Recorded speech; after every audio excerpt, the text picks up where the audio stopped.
Thank you, Arun, for taking the time to share with us your perspective. And thank you so much for keeping the WhatsApp group alive. It has been actually my highlight throughout last week, which felt much more obviously tense than this week. It was intense, but it was a good group because everyone was tense, but everyone was also funny, and everyone else was also bringing Totally. a lot of sort of extra energy. And so I thought we all kept each other sane in that great wave way. True. And how was it for you? Because you recently moved to Berlin in Germany, I think. And how was it for you to follow the election from Europe for the first time? Right. So first, logistically, it's difficult, right? Like, things breaking in the middle of the night all of the time. And then in the morning, you need to like figure things out in your own life. And so you end up kind of feeling in this gray, swimmy, brown, buzzing world. The other thing I wasn't prepared for, though, that I should have been prepared for, is having Europeans very calmly and slowly explain American politics to me. Amerisplaining, my brother-in-law calls it, in a way that's hilarious. You know what I mean? You like your new friend from Vienna is all of a sudden an expert on Waukesha County in Wisconsin and how exactly they count ballots there, and it's that's been, I would say, as much a challenge as anything. You worked under the Obama administration, of course, and you know Joe Biden personally. So can you tell us a bit more about him? Like, is he this decent and humble guy that people say it is? And are those pundits that you read, are they true when they say that Biden as a president is basically that we're going to have a third Obama term or something like that? See, I think we will definitely not have a third Obama term, not because these are our, because the policies of the personnel are even that different, but because there's a real yin yang thing with Biden and Obama. And I think we kind of forget some of that. There's some ways in which these men are so similar. And I can tell you the very specific one as a video maker who's made videos with both of them is that they are the same on and off camera. They bring a real sense, of authenticity. And as Biden is the person you're describing. He exudes compassion. He exudes empathy. We used to joke around at the White House that, you want Obama to deliver your State of the Union, but you definitely want Biden to deliver your eulogy. You want to book him right now. Like he just sort of, he has that energy. But they were not picked. He was not picked to be vice president from Obama because they were coming from the same place. In fact, exactly the opposite.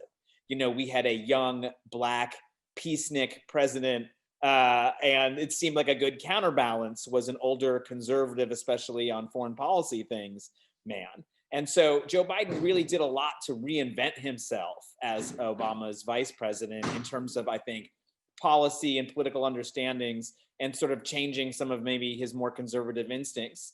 And I think a lot of folks, to put it optimistically, are hoping he will reinvent himself again in this moment, because the core of Joe Biden isn't really about those policy points. The core of Joe Biden is about what you led off with. It is about a sense of community and understanding and compassion. And next to him, obviously, we have Kamala Harris, who's elected as the first female president and people of color, which is, to me personally, and I think to a lot of people, the piece of this news, which is extremely exciting and promising. And I believe that your wife as well ran for public office for Congress 2 years ago for the US midterm elections. So as a political insider, but also as a partner, how have you experienced the glass ceiling for women in politics? I mean, it's very real and you see it. And I think a lot of, Hillary Clinton was not my candidate. And this time around, neither was Elizabeth Warren, who was someone who actually was my candidate in 2014. But I do understand when people say, oh, yes, we would love women, but not this woman, but not this woman, but not this woman. At some point, you have to start asking questions where you're like, well, who is this idealized woman? Because ain't none of these men particularly ideal. And I think that's very real. And so you get put in the kind of just in a corner, in a position, you're competent, everyone tells you how great you are, pats you on the back, but no one's ready to give you the big promotion. I think the glass ceiling is less of this thing you run into and more of just this, this chair that you're not allowed to like get up out of.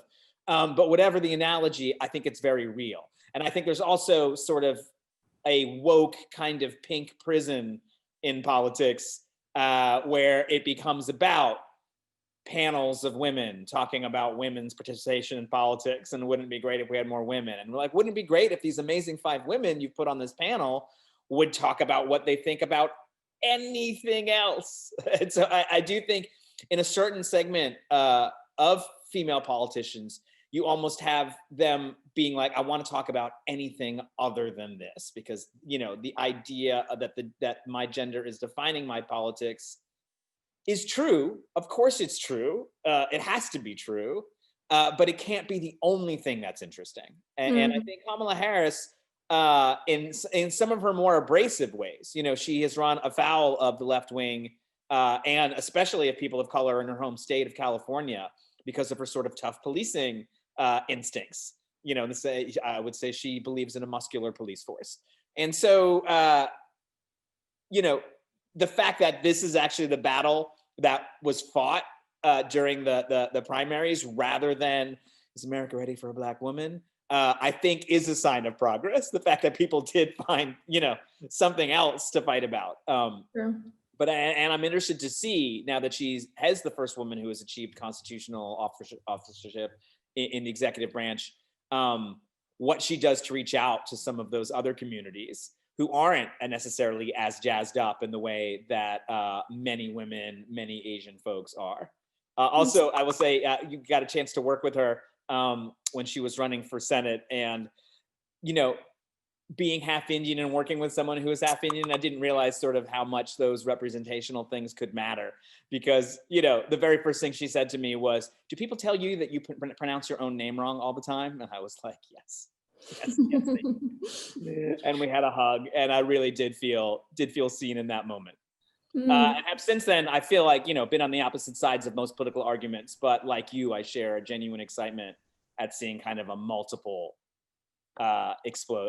ceilings exploding with a Harris vice presidency. For sure, yeah, and I mean there's more, right? Like I want to bring in AOC Congresswoman Alexandria Ocasio-Cortez, who has been very outspoken about the lack of real commitment in progressive movement and actual like reimagination within the American left, and specifically the Democratic Party. And well, thanks to independent grassroots organizations, we did see also something promising, a record number of turnouted voters, especially young people and youth of color. However, for this election and going forward, especially this anti-Trump approach won't suffice, right, in the long run. So how should the approach of the political communication in general within the American left change going forward? Yeah, one is we need to be realistic about this victory. It's a very hollow victory. Losing ground in the House shows you're losing ground with the people. Losing ground in state legislatures shows you're losing ground with the people. Running up big victories in California and New York shows that you are harnessing the full power of a certain kind of people against Donald Trump. And I think a lot of people have said that. AOC just sort of said it very bluntly in the New York Times, an article I would recommend to everyone watching this. For folks like me coming from the left who feel this very strongly, it was really a breath of fresh air. And then it was echoed by one of our more conservative senators, Doug Jones of Alabama. And so that was very interesting, and which is talking about not spending money just on candidates, but in a long-term storytelling, spending it on constituents, spending it on states, talking to people about what's on offer. I think you see some of the weakness of the Democratic campaign in 2020 being people didn't really know what they were bringing to the table other than not Trump. And I think this was very much highlighted by the fact that they didn't pass a stimulus package as Americans are running out of money and about to be, unlike in Europe, kicked out of their houses for it because we have absolutely no regulation on these things. So there's a tsunami of economic problems about to hit, and people saw both sides not seemingly caring. And that hurts Democrats more than Republicans, because Republicans aren't supposed to care. That's like not part of their brand, like buckle up and figure it out. But it also highlights a major, major problem of discrimination in the Democratic Party. And that is discrimination against working class people. We don't like working class candidates. The DCCC, who's the arm who does that, the first question they ask is, how will you be funding your campaign? That means you better be rich, or you better have 20 rich friends. Otherwise, we're not interested. We treat minorities as sort of these professional test cases, right? You would think by looking at Democratic commercials that no Black person has ever worked in a factory, right? Like, it's like everyone is doctors, lawyers, and architects. It's like this sort of professional gentrification of the idea of what it is to be a Democrat is leaving potential candidates who know how to talk in a different language, who know how to reach out to community in this different way. And I think it is the working class who you are seeing, who will fuel either the left or the right into becoming a mass movement. And it is not clear to me who will become the first mass movement. We don't have one in America right now. We had insane turnout. What was the final number? 63%? That's laughable in Germany, right? Like, so we still have a minority of people really participating in the process. And that means that the actual solutions to people's lives are being magnified through some very strange lenses. Like one in which it's more important to play politics with the stimulus than it is to literally send people a check. Just send them a check. So you're talking about this, like, losing touch with the actual people, right? And with a large majority of people. So you yourself been engaged with like non-voter projects, which is another group of, obviously, of people who are just less politically informed and involved by purpose or by whatever reason. And this goes along with the idea of, well, how can we sort of approach and reach out to other groups and deeper involve ourselves into listening and disagreeing better. Somehow there were also research experiments that I read conducted by People's Action and others that had carried out these conversations with voters to build empathy with newly arrived foreigners, right, in selected states. And these resulted in very respectful, non-judgmental conversations, and then eventually were much more effective than like traditional campaigning, whatever that is. So what have your experiences taught you about non-voter projects or other alternative ways of reaching out to people that are specifically less politically informed or involved? Yeah, there's a bit of a hard, sticky problem in here, which is some of the techniques that work really well to drive out likely voters drive away unlikely voters. It's not the same kind of thing you're talking about, because you were describing, having a conversation with an immigrant, right, when they come into your country about politics. The Democratic Party used to be this. The first person you saw was someone at Ellis Island to mess your name up and let you go to the New York, and the second person you saw would be a member of the Democratic Party machine. Making sure that you were registered to vote and that you knew you were a Democrat. So I do think that attitude, could be revived in some real ways that hopefully sound less menacing. But a lot of this kind of sports and team, and we're this team and you're that team, and you got to support and blue no matter who, this stuff turns off non-voters, because non-voters are not uneducated people who just need more pushing. They're people who are smart enough to know that these things don't have a huge impact in their life. And if you scream at them that they're wrong and yet don't change anything, they're not wrong. One of my favorite ads this year was from Jamie Harrison, who unfortunately lost his race against Lindsey Graham in South Carolina. But he ran a very inspiring campaign. And he had, I think it was a volunteer-made ad based on one of his speeches, but it's an animation and it's beautiful. And it's talking about walking up to knock on someone's door, and he knocks in, and the guy, I'm here from the Democrat. And the guy's like, I don't care who you're here from. What did you walk up to my house on? And he's like, you mean that dirt road? And he's like, yeah, that's a dirt road. There have been Republican governors, presidents, congressmen. There have been Democratic, congressmen, presidents. That's still a dirt road. You don't get to talk to me until you pave my road, right? We don't get to talk to a lot of people until we pave their road. Everybody's got the equivalent of that road. And the more that the media, who are complicit in this, focus on undecided voters, who are just people, I think, who want attention or maybe like having a hard time because like the choice is pretty clear, versus actually asking non-voters, hey, what would bring you to the polls? What are your top 5 issues? And why, if those are your top 5 issues, why don't you want to spend 3 hours, I'm saying 3 hours, it should take 3 minutes, but obviously in America, worst case scenarios, you're going to be on a line to get it done, And when people say things like, well, if voting worked, it wouldn't be free. It's, you're sort of like, I see where you're coming from. So I think we need to respect non-voters and treat them as intelligent people. I want to come back to this election now and sort of what happens next. So the New York Times today reported that they contacted officials in every state and that they came to the conclusion, no, there are no irregularities. There is nothing wrong with the process of this election. Still, Trump and his administration refuse to concede. So this election may and will probably continue as a prolonged legal battle. So what are the scenarios that you're foreseeing that could play out? I mean, I think, look, the judges in general have been pretty openly contemptuous of the legality of some of this. Ain't none of these people James Baker. Although you can imagine, Trump's not wrong to want to try this because Republicans absolutely stole an election in 2000. And again, this is one of the things when you talk to non-voters, they remember, they're like, it's all bullshit, like that election was stolen.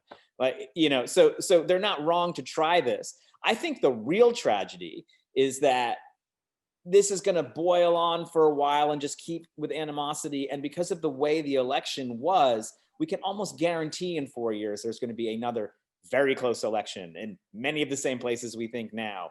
You and I will stay up all night, 2 nights, trying to figure out what's going to happen. There will be court cases. Like, this is just how it is until someone wins a big enough mandate and decides to use it on electoral reform. America is a young country with a very old government. No republic has ever operated under one set of rules for longer than about 300 years, and we're pushing up on that now.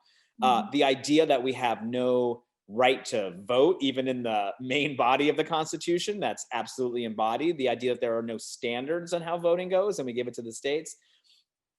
I think people around the world didn't realize that as much until this time around. And it's not normal. It's not particularly modern.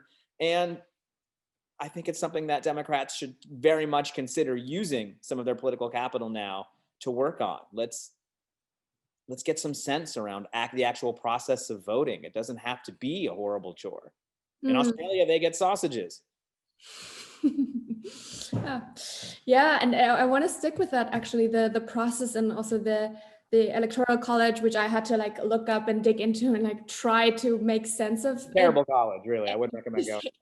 Yeah, which is very very complex somehow. And you just mentioned, right, the Constitution, sort of the question of is it modern? No. Is it outdated is another question. And structural racism, which was seen again in this election, in this year of reckoning over and over again, is clearly at the root of the social inequality issues, the polarization where the US is right now. So some people also pointed out that the Electoral College itself, the system, also reflects this country's history, right, and is sort of built or originated in that. So first of all, do you agree with that? And also, do you then think it's time to and how to rebuild this system? So how can we? I know this is a safe space to say big things. So I will say that, especially with this election in the rearview mirror, I think that constitutional reform, if not a constitutional convention, is something that is extremely important. And I think there's kind of a bit of a law and order crowd to be like, hey, you can't really do that. But I think from people who are very progressive and all the way to some folks who are fairly conservative, like if you saw during the Bush administration, some of the justifications for torture. So I think the same justifications that they had for torture, I have for saying that there is something beyond the Constitution that is the United States, that is an agreement of people that we live together and that we would like to navigate these things together. There are enormous blind spots in it. We genocided an entire continent to get there. But there is something that defines itself not just as these group of laws, and that we need to come together and talk about them a bit. But to go back to your question, it's like, how are these things baked into the cake? It's not a bug, it's a feature, right? The Electoral College, if you listen to the founding fathers talk about it, are that, my favorite founding father is Thomas Jefferson. Obviously, he's very problematic. But I need to know that I like him and he doesn't like me. He thinks there is something inherently better about living in a rural community than living in a city. Many House of Beautiful business people are like me. We are rootless cosmopolitans. I don't care if I'm in Istanbul or New York. I feel home in a way that I don't necessarily when I'm in rural Iowa. Obviously I'm in America, but you have, a bit more of an antenna up. And this kind of difference is exacerbated by the American system. We give power to rural communities against the cities on purpose. And then people wonder why the folks in cities don't seem to have any power, and the values that they enshrine don't seem to be celebrated in like local laws, even in their state. And this is why it is built this way. It is built on this weird Enlightenment idea that kind of, having too many people in a small place leads to something bad. And I want to bring in a different scenario. So one of our residents of the House of Beautiful Business, Jonathan Cook, who you met, I think, and he was an ethnographer, tweeted, and he meant it. He said that explicitly, that America needs a divorce, right? So which reminded me of something that Carol Deisinger, the filmmaker that you interviewed for the Great Wave, our festival last month, also said, which was on the notion of America is not what you think it is. Oh, it was Right? so So powerful. not, I got chills when you said it. I think about her saying that all the time. Which is like, so it hits strikes a chord, right? So what's your take on this? How do you feel about this, like what Carol Deisinger said, and does America need a divorce? I do think we need a second half of a revolution. We had by any sort of 20th century analysis of revolutions, we had the first half and not the second half, which is like the part where the masses do something. You don't have to, it doesn't have to be the French or the Russian Revolution. We don't have to kill a bunch of people, set up guillotines and those things. You have things like the Reform Act of 1832, which are essentially revolutions. That's in Great Britain, which are essentially revolutions in their country that brought power to masses where before there wasn't. We do need something like this for sure. But I just think that one of the reasons it's so hard is that, oftentimes we decry, I'm a political propaganda guy, right? And so I'm constantly having to remind people, because they're like, you should hire this great ad agency. They did ads for Pepsi. I'm sure they could do a better job with Joe Biden than you all could, or whatever. And it's not true. They actually don't do a better job. And politics has always sort of had a more advanced marketing scheme than business. And in fact, the first mass marketed thing was the United States. So, the top minds, whether it's Bernays or all the people who went on to create the advertising industry or got their start selling World War I to the American people in a little sort of army, military unit. I think they were in Kansas or something sort of funny like that. And since that moment in, 1916 till now, that we've just sold this product that's America. And it's amazing. I want to live there. In America, you can be anything you want to be. It doesn't matter where you're from. You can be president of the United States. Like this just intoxicating, rich idea of this Enlightenment utopia. It's like I said, I would love to move there. It's just not what America is. And it's not grounded in it being a real place with real geography and, different kinds of energy solutions and different people who used to live there. And so we have sold an abstract vision of ourselves to the world, but unfortunately also to ourselves. And we need to sort of get real with what America's all about, both bad and good, and get into it. Like there's some things that we've kind of erased from our past that we should bring back, like American crafts. And there's a time in the world where America had this inferiority complex because, Europe had sort of all these like finely produced goods. And there was this interesting time where America started making much better stuff, but didn't realize it. This actually culminated right after the War of 1812, for instance, we were making better ships than the British, but didn't realize it. And this kind of energetic craftsman, all these things, like in the era of big box stores and Amazon and the kind of new idea of what America is, those things are being lost. And so we're not only losing what's important about America for the world, we're losing what's important about America for the United States. Thank you so much, Arun, for sharing. I have so many more questions, obviously, but no, this was fun. Thank you. Yeah. Thank you. What would be your one more question? The new narrative or the new story that you could see America take on? Is there something? I mean, I think it's sort of like finishing America. It's like, I think that's the idea. It's like, we're this half-baked cake right now, maybe just kind of a big pile of cookie dough, and it's very sweet and it's all good, but it's not finished.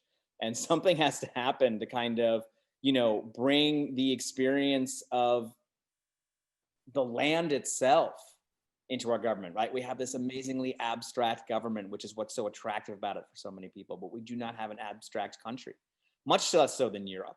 I'm living here now, I'm going from cathedral to cathedral. Everyone's proud of their cathedral. This is the one in our square. This is beautiful. We're not proud of any of those in the US. We don't give a shit about any of those. We have national parks, right? And that's different. And that's a different sense of sacred space. It's a different sense of public space, but it's not celebrated in our government in the way that we do things. So there's amazing things that are so special about America that need to be included and just aren't because of this abstract sizzle. In advertising, we sell the sizzle, not the steak. We need to stop worrying about the sizzle as much and get down to the steak.